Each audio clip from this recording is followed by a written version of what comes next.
Hello, viewers, and welcome to another Puppets Epic Comic Review. And yep, just 1 week after our last episode, now we're back with doing Spider-Man. Yes. Oh, this is going to be pretty exciting because, clearly this is in celebration for the release of the most anticipated Spider-Man film. Well, that won't be for a while. Spider-Man No Way Home. The Spider-Man films throughout the years were great. It first started with the Sam Raimi trilogy. They seemed pretty good, and the third and final one in the trilogy was But then came the amazing Spider-Man films with Andrew Garfield. They were slightly okay, but it wasn't until about 2 years after the second and last Spider-Man film with Andrew Garfield, Spider-Man made his debut in the MCU, played by Tom Holland. And then, a year after his official debut in Civil War, then came his first movie in the MCU, Spider-Man Homecoming. And then, a year after that, and in between the Tom Holland Spider-Man films, there was an animated Spider-Man film, which was Spider-Man Into the Spider-Verse. That was really great too. And then, the next year we had Spider-Man Far From Home. That too was great. And I'm sure a lot of us remember the whole controversy with, Disney and Sony. The deal seemed like it was coming to an end. But then Tom Holland came to the aid and he, really got them to renegotiate. And yeah, Tom became a real hero at that. And let's face it, now that, Disney and Sony made probably, I assume, a really good deal, look at what we're getting of Spider-Man, No Way Home. And not to mention, what Venom 2, Let There Be Carnage brought us, that apparently Eddie and Venom, they entered into the MCU. This is gonna be crazy and awesome altogether. Oh, yes. And so, for today's comic book review, we thought of course, reading and reviewing a Spider-Man comic. And why not? Which one should we do? That's the question. Ho, ho, ho, ho, ho, ho! Merry Christmas to you guys, and to you viewers. This beard... Well, I am more than happy to finally appear in one of these videos, of the puppet videos, I should say. Merry Christmas to you all, and here is your guys' early Christmas gift, and for this episode of Puppets Epic Comic Reviews, the official comic book adaptation of Spider-Man 2. Oh, yes, awesome, that's, go. Oh, yes, that's awesome. Perfect choice. Thank you, cool Santa. Well, here you go. Have fun reading and reviewing it, and Merry Christmas to all of you. Yep, I am cool. Merry Christmas, and enjoy. Go on. Ah, yes, here we go. Well, this is it. We are reading and reviewing, of course, the comic book adaptation of Spider-Man 2. Let's dive right into it, shall we?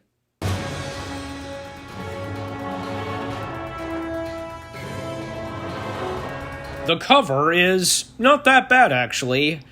I'm pretty sure I could be right. It's straight from one of the posters. That's what I want to assume. You might be right, Butler, but let's just get right into the comic. Yes. So, we open with, of course, dialogue from Peter Parker, and just like in the movie where, the camera pans out and we see Mary Jane on a billboard. And with Peter Parker, working as a pizza delivery person, boy, however you want to say it. Bleh. And for some reason, they're saying pies. Yeah, I don't know why, but let's just keep going. And we get this one cool shot of Spider-Man flying in the air and with the pizzas. And when he makes his way to the hotel or whatever it is, it says here, 24 blocks and one quick change in the janitor's closet later. And I'm, okay. And then, the woman says, "You're late," which means the pies are free. Right. And why are there spider webs on the boxes? Okay, that was not in the movie, but, oh gosh, we can't resist showing this clip. Pizza time. Well, anyways, we then cut to the Daily Bugle, and at one point, I guess, Jameson fires Peter, and dialogue between them. Peter arrives at his school, and, Mr. Connors there as well, who, fun fact, because he lost an arm, he would become the Lizard, even though we don't see that. And besides, the portrayal of Mr. Connors in the Sam Raimi Spider-Man films is totally different. Like, he's a really nice guy in this and helps out Peter, as I recall. Yes, and yeah, so dialogue between Peter and Mr. Connors. And when Peter makes his way back to Aunt May's house, Peter's birthday is today, and, with Aunt May, Harry, and Mary Jane there celebrating his birthday, and then, okay, they skipped a portion of this, like some, in the movie itself, dialogue between Harry and Peter, but nope, they just decided to cut that out.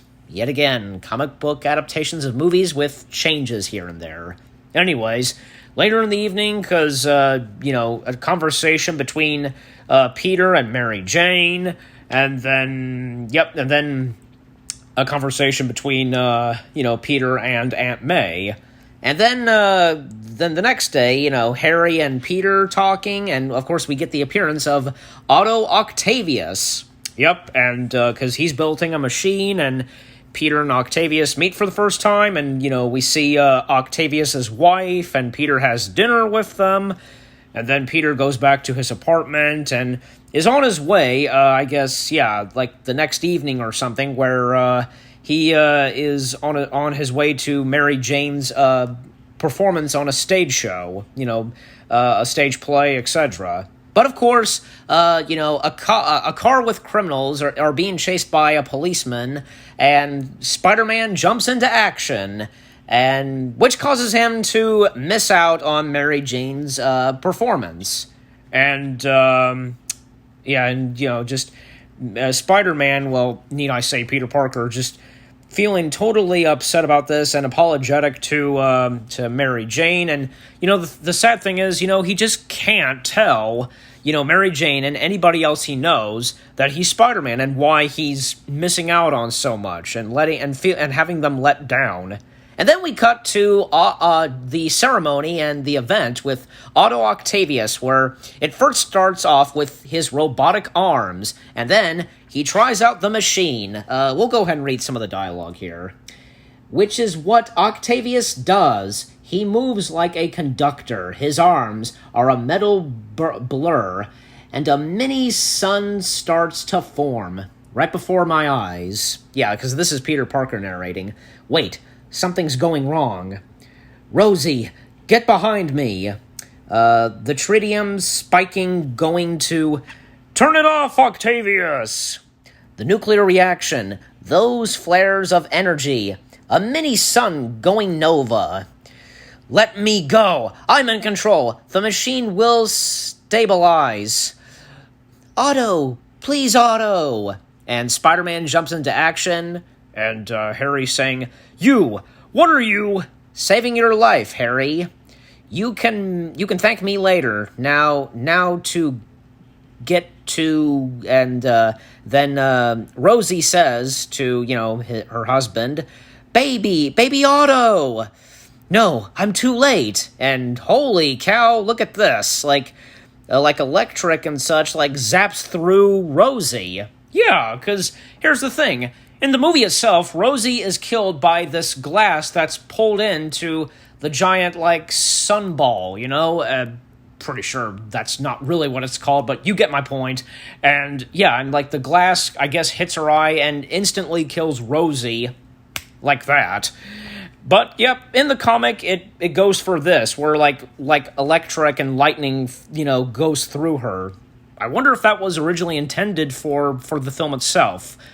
Or if, they thought it was too dark. Well, it's hard to tell in either way, but, And Spider-Man trying to unplug the machine, he succeeds. Doc Ock is knocked unconscious. And Harry, we'll read some of Harry's dialogue here. I'm ruined, Peter. My father's company ruined. And as usual, laughing at me, Spider-Man. He's saved your life, Harry, and people died today. Rosie, maybe Dr. Octavius. Yeah, and where were you, Peter? And, okay, we'll read more here. Where I always am, getting out of Spider-Man's way. Poor Dr. Octavius. I wonder what will happen to him. And then we cut to the hospital, where surgery is about to begin, removing his robotic arms. Oh, yeah, and Peter also says, if he even survives. And, one of the doctors say, mental burned into his skull, his spinal cord, so the challenge is how to separate man from machine without killing either or both. Both? When we cut the arms from the harness, I want to take care that we keep their damage. And, without them noticing, one of the arms, sneaks up to the doctor, and, it just, everything goes berserk, and, the arms start killing all the doctors, like a horror show. Dr. Octavius wakes up and sees that everything's gone wrong, and, Doc Ock, saying, no, no, no, and I don't know, for some reason the arms are saying yes, yes, yes. That's my guess, because I assume it's the arms that are saying that. Yeah, I think so. Okay, timeout. We're stopping right here, where Doc Ock realizes that everything's gone wrong. So, yeah. So far, this comic book is okay. The art style is pretty good, and I think this comic book adaptation is doing a pretty good job. Yeah, I will admit, it actually is not that bad so far. The art style is pretty good, and as you said, Butler, I kind of like it, and, because let's face it, Spider-Man 2, what many people consider to be the best comic book movie and the best Spider-Man film, well, yeah, I don't see why not. Spider-Man 2 is really good, and if not, the best in the Sam Raimi Spider-Man trilogy. So, yeah. All right, time in. We come back to the Daily Bugle as they're talking about, Otto Octavius and, just like in the movie, because they mentioned Doctor Strange, but of course they go with Dr. Octopus, and short for, in short, Doc Ock. We then come to the bank sequence, and, with Doc Ock coming in and stealing money, and Spider-Man coming into action, and of course, Doc Ock holding Aunt May hostage, and, and of course when Aunt May hits Doc Ock with, her umbrella, one of the arms lets her go, Spider-Man saving her, and, Doc Ock rebuilding the machine, and we of course come to the event, and where, Jameson's son, who is an astronaut, is about going to marry Mary Jane. And then, of course, a conversation between Peter and MJ, and when, the astronaut comes in, Peter leaves, and he's in a Spider-Man costume, and he loses his ability of, shooting webs, and he uses the elevator, just like in the movie, although the difference is that the guy he's talking to has a mustache, and a different dog. Yeah, but again, just a small, tweak and change in the comics. So, anyways. And Peter Parker, he goes to the doctor and, trying not to give his identity away. And he also has this dream sequence with Uncle Ben. And, he decides to no longer be Spider-Man, and things get better for him. And we then come to Aunt May and Peter Parker at Ben Parker's grave. And dialogue between them, and, Peter talking about what happened to Uncle Ben, and pretty emotional, and Aunt May walks away. The Daily Bugle gets a hold of Spider-Man's costume, and, the Daily Bugle reports that, Spider-Man no more. And also, we come to Harry Osborn as Doc Ock asks him for his precious tritium. Harry does offer it to him, but he has to get Spider-Man first. And he tells him not to hurt Peter.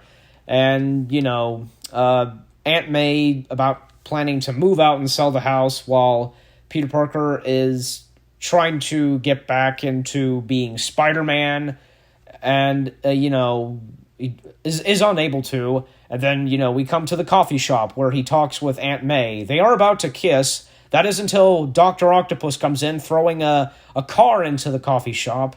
And Doc Ock, he comes in, threatening Peter, to alert his friend Spider-Man and, even kidnapping Mary Jane. And that's when, Peter really officially comes back as Spider-Man. He steals the costume from the Daily Bugle. Well, he gets it back. And Spider-Man is back in New York, and the whole sequence where, Spider-Man fights off against Doc Ock, and with that train sequence. Yeah, and I gotta say, the people on that train were the best, I should say, because they wouldn't give away Spider-Man's identity, because at one point Spider-Man's mask, comes off of him. And, we'll read some of the dialogue here, right here. Grab him before he falls. He's just a kid. Got him. He saved our lives. Stand aside, you fools. Spider-Man's mine. You'll have to go through us to get him. With pleasure. Yeah. And of course, he does so. Harry finds out that, Peter is Spider-Man and, tells him that Mary Jane is in trouble. And okay, we see this a bit early. We don't see this at near the end of the film where Harry, sees a vision of his father through a mirror, as he's telling him to avenge me, and he throws something at the mirror, revealing that there's a secret layer, of the Green Goblin equipment and such. Yep. It's just strange that they would show that a bit early, but oh well. Then, of course, we come to the epic battle, and trying to destroy the machine and, Spider-Man against Doc Ock. Peter's identity is revealed. Doc Ock finds out, and so does Mary Jane, and where she says, I knew it. When did she know? That's the question. That was never shown or hinted out. I do not understand that. Yeah, me neither. Well, anyways, Doc Ock is redeemed. He says that, he'll destroy the machine himself, and, we'll read some of the dialogue here. Yes, okay.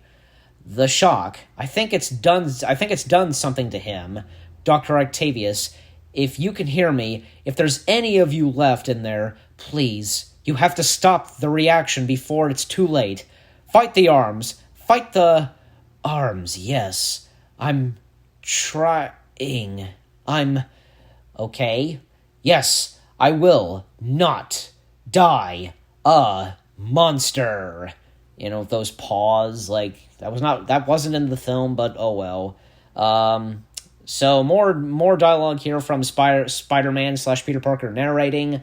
So Dr. Octavius succeeds by destroying the machine, and Parker saves MJ. They get out of there, and with Parker making a giant web, and MJ is saved by the astronaut who she's supposed to marry, and then they don't really show this, but they decided to once again skip this. MJ officially is with, Peter, like she says, you just hit the jackpot, Tiger.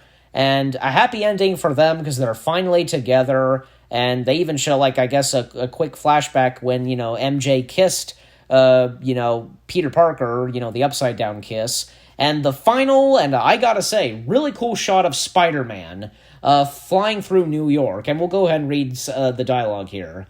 So maybe sometimes the nerdy guy does get the girl, and maybe there is room in my life for both love and Spider-Man. In the meantime, I gotta wonder, why is it that when I'm finally getting comfortable with MJ, I have to swing off and be Spider-Man? Story of my life. The end. And that's the final page of the comic book adaptation of Spider-Man 2. And with all that being said, this comic is actually pretty good. Yeah, you know what? I couldn't agree more. I actually do think that this comic adaptation of Spider-Man 2 is actually pretty good. Again, as we said before, the art style / artwork for this is actually pretty good. And, there are a few tweaks here and there, changes to what we really saw in the movie, but overall, it's a not bad comic book adaptation. And besides, it's Spider-Man, and, this is a comic book adaptation of Spider-Man 2. What else is there to say? And you know what? It was great to be reading and reviewing this comic because, well, let's face it, with the release of Spider-Man No Way Home, one example is, hey, Doc Ock is returning, and so is Green Goblin. And yeah, that's that's pretty much all we got to say right there. Yes, indeed, Butler, indeed. So, with all that being said, thank you all so much for watching. Go. So, with all that being said, thank you all so much for watching. Come back next time / next year, where we will be reading and reviewing more comic books. And so yeah, and also, happy holidays, Merry Christmas, and have a Happy New Year. Thank you again for watching. My turn. Thank you all so much for watching. Happy holidays, Merry Christmas, and have a Happy New Year. Thank you for watching, and we'll see you next time / next month. Bye-bye!